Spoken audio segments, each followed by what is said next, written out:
नमस्ते, प्रणाम। मैं ऋषभ राजपूत।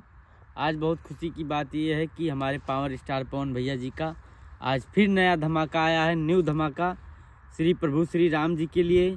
गाने का नाम है प्रभु श्री राम और माँ अम्बा फिल्म से आया है। भक्ति चैनल है, माँ अम्बा भक्ति चैनल ऐसे कुछ करके है।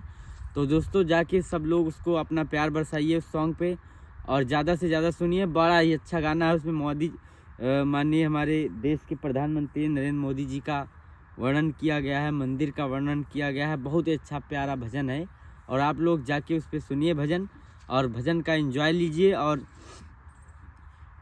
जब भी आता है पवन भैया का गाना आता है तो फिर फाड़ देता है। वो तो जब भी आता है उनके सुर में ऐसी ताकत है कि कुछ भी गाते हैं तो हिट हो जाता है।